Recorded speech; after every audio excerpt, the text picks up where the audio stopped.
சாந்தன் என்கிற ஒரு நபர் ஈழத்திலிருந்து இங்கே வந்திருக்கிறார். அது பாஸ்போர்ட் மூலமாக வருகிறார். முட்டா பசங்களுக்கு தெரியாது. கொலையாளிகள் எப்படி கடவுச்சீட்டு மூலமாக வருவார்கள்? 3 சாந்தன்கள் இதில் இருக்கிறார்கள். 2வது சாந்தன் அவர்தான் உண்மை சாந்தன். ரகோத்தமன் தலைமையில் இயங்கிய சிபிஐ சிறப்பு பிரிவு, புலனாய்வு பிரிவு என்கிற அந்த காவல்துறை சுட்டு வீழ்த்தப்படுகிறார், சாம்பலாக்கப்படுகிறார். காவல் நிலையத்திலேவா? ராஜீவ் காந்தியின் முக்கிய கொலையாளியை சுட்டுக் கொன்றன்னு எந்த பத்திரிகையும் எழுதல. ஏன்னா மூடி மறக்கிறார். கார்த்திகேயன் போன்ற உயரதிகாரிகள் இந்த விஷயத்தை சொல்லியே அடிக்கிறான். கார்த்திகேயன் மனித பிண்டம், ஒரு இனத்தை கருவறுத்து அழிப்பதற்கு மூல காரணமாக இருந்து வந்த கார்த்திகேயன். எங்கள் புலிகள் இயக்கத்தை தமிழகத்தில் ஆயுத பயிற்சி கொடுத்து ஈழ மண்ணை வென்றெடுப்பதற்கு இறுதி வரை துறை நின்ற இந்திரா காந்தி அம்மையாருடைய புதல்வர், மரியாதைக்குரிய எங்கள் தலைவர் ராஜீவ் காந்தி அவர்களை படுகொலை செய்ததே RSS கும்பல். இரவு 10:32க்கு படுகொலை செய்யப்படுகிறார். 37க்கு சுப்பிரமணிய சுவாமி உள்துறை அமைச்சராக இருக்கிறார். இந்த கொலையை செய்தவர்கள் விடுதலை புலிகள் தான் என்று பூர்வாங்க விசாரணையை தொடங்குவதற்கு முன்னாலேயே எப்படி ஒரு உள்துறை அமைச்சர் அறிவிக்க முடியும்? 1969ஆம் ஆண்டு பிறந்த சாந்தன் இன்றைக்கு நம்மிடத்தில் இல்லையா? அவருக்கு நாங்கள் எல்லாம் துணை நிற்கிறோம் என்றாலும் கூட எதிர்பார்த்த கனவு தன் தாயிடம் ஒரே ஒரு முறை அவள் ஊட்டுகிற நிலாச்சோற்றை உண்ண வேண்டும் என்பதுதானே அந்த மகத்தான மனிதனுடைய ஆசை. மருத்துவமனை நிர்வாகம் அறிவித்திருக்கிறது, அவர் அறுவை சிகிச்சைக்கு ஒத்துழைக்கவில்லை என்று. அவர் பார்க்காத சித்திரவதையா? அறுவை சிகிச்சைக்கு அவர் பயந்து விட போகிறார். GUI, இந்தியாவின் தலை சிறந்த vernacular edtech brand, skilling everyone everywhere.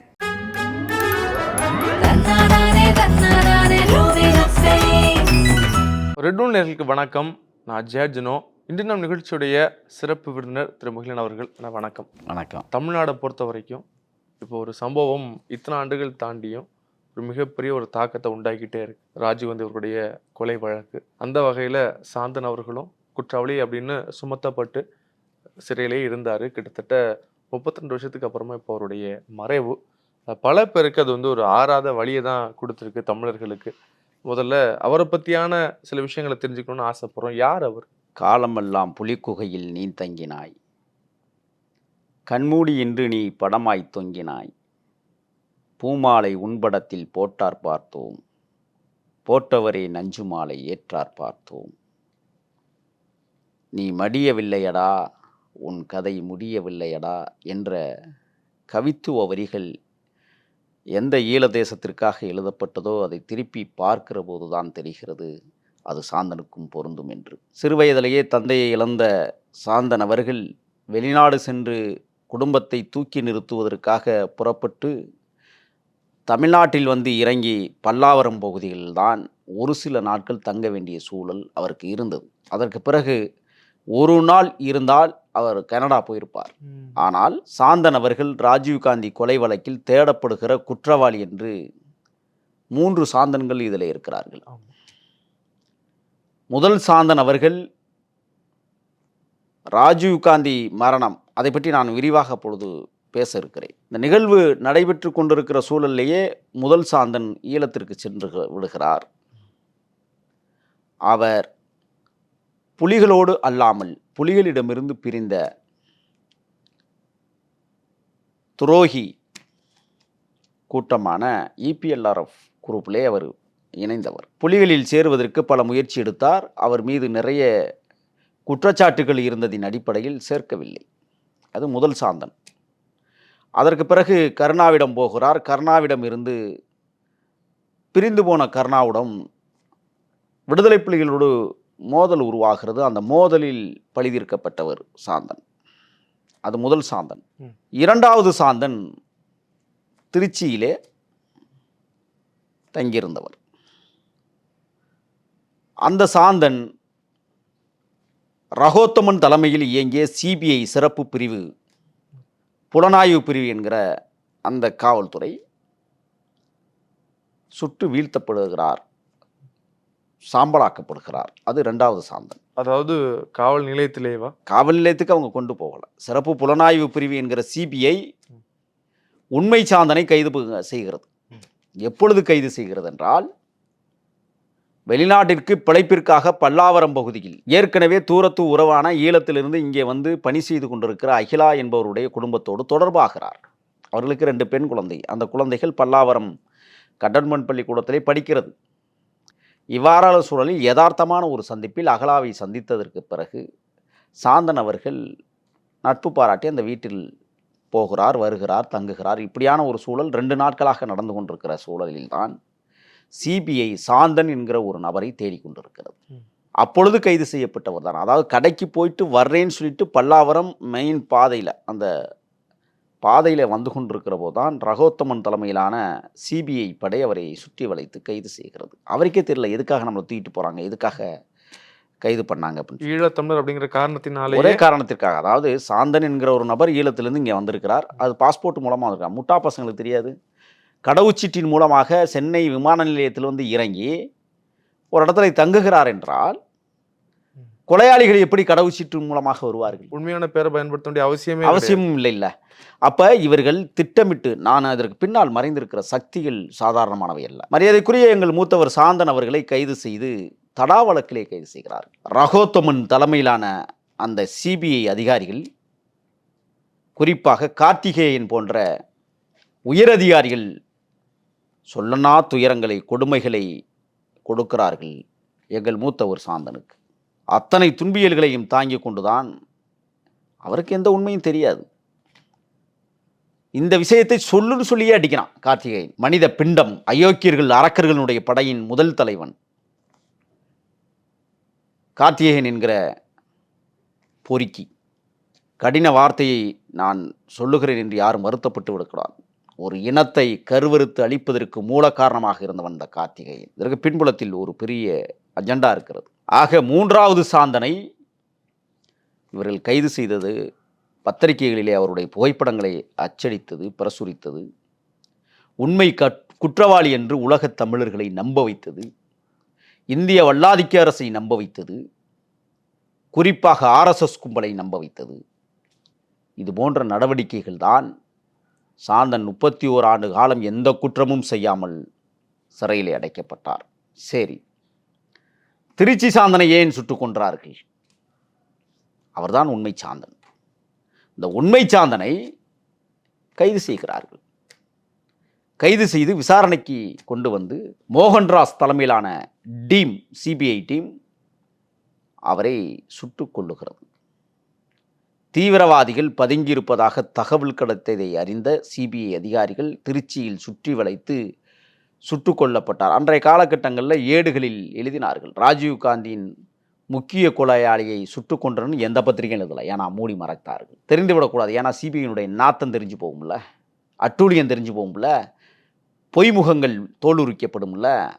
ஆகையால் அந்த சாந்தனை சுட்டு கொன்று விட்டு என்ன முடிவெடுத்தாங்க, நாம் இப்பொழுது உண்மையான சாந்தனை வெளியிட்டால் ஏற்கனவே கைது செய்யப்பட்டிருக்கிற அந்த சாந்தனுடைய கைது மக்களிடத்திலே சிபிஐ மீது ஒரு மிகப்பெரிய அவமதிப்பு ஏற்படும் என்பதற்காக அந்த சாந்தனை சாம்பலாக்கி விட்டு இந்த சாந்தனை குற்றவாளியாக்கிய கொடுமைக்காரர்கள் தான் கார்த்திகேயன் தலைமையிலான சிபிஐ அதிகாரிகள், ரகோத்தமன், மோகன்ராஜ் உள்ளிட்ட பொறுக்கிகள். கலைஞர் தொலைக்காட்சியிலே ஒரு கூட்டு பேச்சுவார்த்தை, ஒரு கூட்டு, அதை டிபேட் என்று சொல்வார்கள். அதிலே எங்களுடைய மூத்தவர் திருச்சி வேலுச்சாமி கலந்து கொள்கிறார். எங்களுக்கெல்லாம் வழிகாட்டியாக இன்றும் விளங்கக்கூடிய ஐயநாதன் அவர்கள் அதிலே கலந்து கொள்கிறார். அதிலே ரகோத்தமனும் மோகன்ராஜும் கலந்து கொண்டு அந்த உண்மைத்தன்மைகளை உலகத்திற்கு உளறிவிடுகிறார்கள். அது இன்றைக்கும் இருக்கு காட்சிகள். அப்பொழுதுதான் உலகம் அதிர்ந்தது. அப்பொழுதாவது இந்த பொறுக்கிகள் பேசிக்கொண்ட அந்த பேச்சுகளின் அடிப்படையில் நீதிமன்றம் தலையிட்டு சாந்தனை விடுதலை செய்து அவரை அவருடைய தேசத்திற்கு அனுப்பி வைத்திருந்தால் சாந்தன் இன்னும் உயிரோடு இருந்திருப்பார்.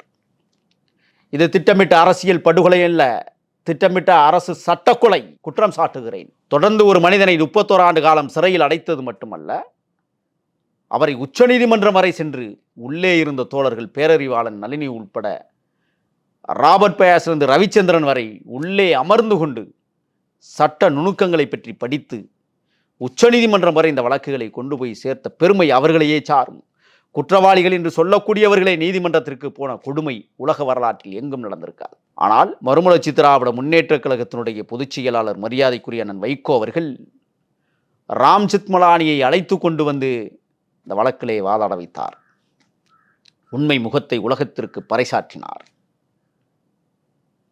புதுக்கோட்டைக்கு பக்கத்தில் கீரமங்கலம்னு ஒரு ஊர். அந்த ஊரை சேர்ந்த என்னுடைய மூத்தவர் இரும்புரை, எனக்கு நீண்டகால நண்பர். இரும்புரை ஊரில் இருக்கும்போது அவ்வப்பொழுது சாந்தன் என்கிற பெயரில் ஈழத்திலிருந்து ஒரு கடிதம் அடிக்கடி வருகிறது. இந்த சாந்தன் என்கிற தலைப்பிட்டு வருகிற கடிதம் வந்ததால் இரும்புரையும் கைது செய்யப்படுகிறார். இந்த வழக்கிலே பூந்தமல்லி சிறப்பு நீதிமன்றம் 26 பேர் தூக்கிலே இரும்புரைக்கும் கொடுத்தது. ஆனால் அவர் சாந்தனை ஒரு நாளும் பார்த்ததில்லை. அப்பொழுதெல்லாம் கைபேசிகள் கிடையாது, தொலைபேசிகள் மட்டுமே உண்டு. தொலைபேசி பரிமாற்ற செய்திகளை பேசியிருக்கிறார். அந்த அடிப்படையில் தான் இரும்புரையை கைது செய்தார்கள். அந்த சாந்தன் திருச்சியிலே படுகொலை செய்யப்படுகிறார். இரும்புரைக்கு எதுவுமே தெரியாது, விசாரித்தார்கள். ஆனால் அந்த இரும்புரை சாந்தனுக்கு இடம் கொடுத்ததாக கைது செய்து சிறையிலே அடைத்த இந்த சிபிஐ சாந்தனை ஏன் விட்டு விட்டார்கள், ஏன் எரித்தார்கள், ஏன் சுட்டுக் கொன்றார்கள்? இப்போ நேற்றைய தினம் காலை 7:30 மணிக்கு இந்த மண்ணிலிருந்து மகத்துவம் சேர்த்து விட்டு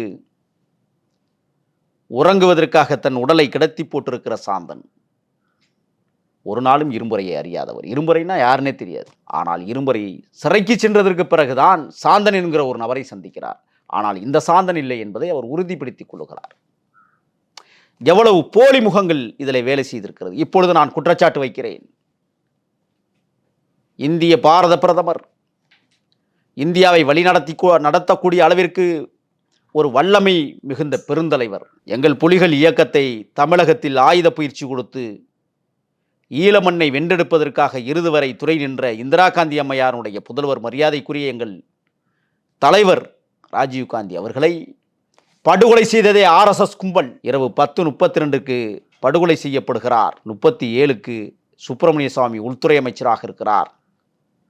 இந்த கொலையை செய்தவர்கள் விடுதலை புலிகள் தான் என்று பூர்வாங்க விசாரணையை தொடங்குவதற்கு முன்னாலேயே எப்படி ஒரு உள்துறை அமைச்சர் அறிவிக்க முடியும்?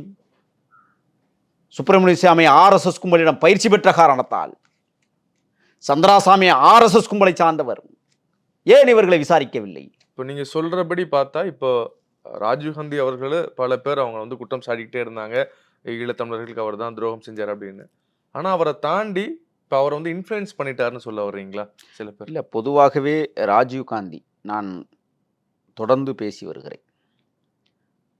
எமது தாயக இயக்கமாக விளங்கிய விடுதலை புலிகள் அமைப்பை தமிழகத்திற்கு கொண்டு வந்து மரியாதைக்குரிய அம்மையார் இந்திரா காந்தி அவர்கள் போர் பயிற்சிகளை கொடுத்து, ஆயுதங்களை கொடுத்து, அன்றைக்கு புரட்சித் தலைவர் எம்ஜிஆர் அவர்கள் அதற்கு பேருதவியாக இருந்தார்கள். எம்ஜிஆர் அவர்கள் அதனால்தான் இனமானத்துடைய தேசிய தலைவர் சொல்வார், என்னுடைய தகப்பனார் என்றே பறைசாற்றி இருக்கிறார் எம்ஜிஆரை. ஆக அந்த அளவிற்கு இங்கே இடம் கொடுத்து அவர்களை ஊக்கப்படுத்தி ஒரு தமிழீழ தாயகத்தை வென்றெடுப்பதற்கான களத்திலே அவர்கள் நின்றார்கள். ஆனால் ராஜீவ்காந்திற்கு பின்னால் யார் இருந்தார்கள்?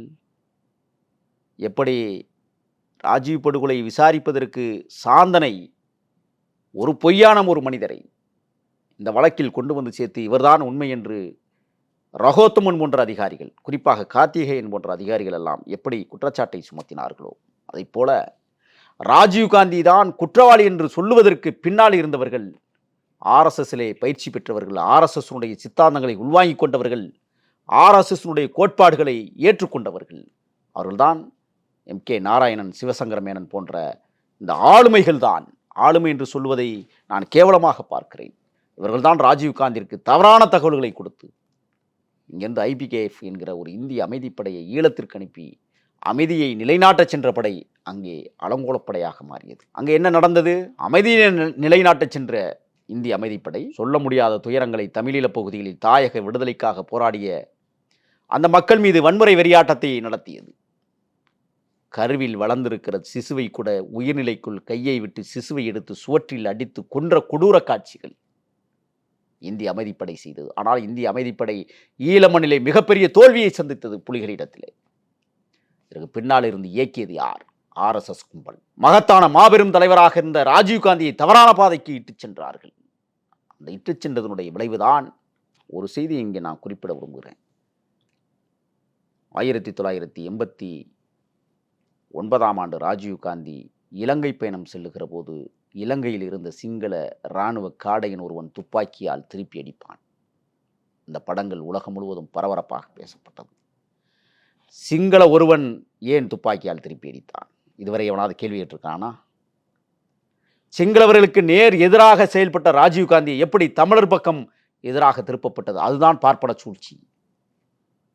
இந்த பார்ப்பன சூழ்ச்சியால் தான் ராஜீவ்காந்தி தவறான முடிவுகளை எடுக்க வேண்டிய தேவை ஏற்பட்டது. இங்கே தமிழ்நாட்டில் 1991ஆம் ஆண்டு மே திங்கள் 21ஆம் நாள் இரவு 10:32க்கு படுகொலை செய்யப்பட்ட மாபெரும் தலைவர், உள்துறை அமைச்சராக இருந்த சுப்பிரமணிய சுவாமி 37வது நிமிடத்தில் 5 நிமிடங்களில் விடுதலை புலிகள் தான் கொன்றார்கள் என்று பூர்வாங்க விசாரணையை தொடங்குவதற்கு முன்னாலே எப்படி அறிவித்தான்? இதுதான் RSS பின்புலமாக இருந்து கொண்டிருக்கிறது என்றே நான் குற்றம் சாட்டுகிறேன். உலகம் முழுவதும் இருக்கிற தமிழர்களுக்கு ஒரு தேசம் உருவாக வேண்டும் என்பதற்காக, தமிழீழ தாயகத்தை வென்றெடுப்பதற்காக தலைவன் போராடி கொண்டிருக்கிற நேரத்தில் எந்த இடத்திலும் தனக்கென்று ஒரு நாடு கிடைக்காது என்று கருதிய ஆரிய பார்ப்பனர் கூட்டம், RSS கும்பல், தமிழனுக்கு ஒரு நாடு கிடைத்தால் தமிழ்நாடும் சிதறும் என்று பம்மாத்து வேலைகளை தொடங்கியதனுடைய விளைவுதான் ராஜீவ்காந்தியை தமிழ் மண்ணிலே படுகொலை செய்வதற்கு திட்டம் தீட்டியது RSS கும்பல்.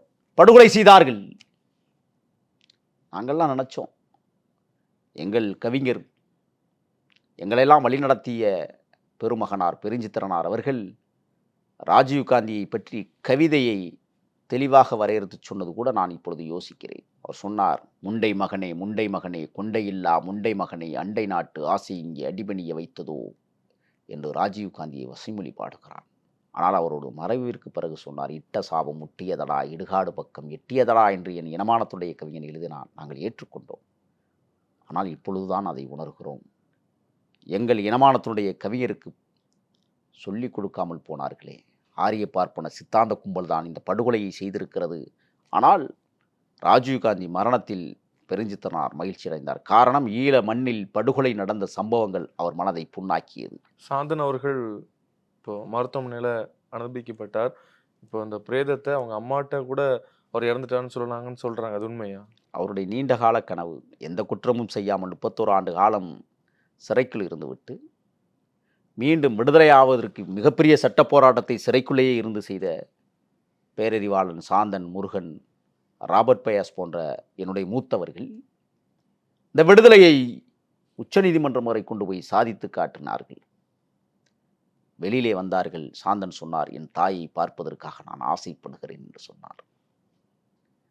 1969ஆம் ஆண்டு பிறந்த சாந்தன் இன்றைக்கு நம்மிடத்தில் இல்லை. 55 வயதில் தன் ஆயுளை முடித்து கொண்டு இந்த மண்ணிலே விதையாக்கப்பட்டிருக்கிறான் என்றால், இனமானத்துடைய தேசிய தலைவன் இந்த பூமி பந்தில் ஏதோ ஒரு மூலையில் உட்கார்ந்து கொண்டு பார்த்து கொண்டிருப்பார் என்று நம்புகிறேன். நீங்கள் வளர்த்த பிள்ளை சொல்லுகிறேன், சாந்தன் இந்த மண்ணிலே மடிந்து போயிருக்கிறான்.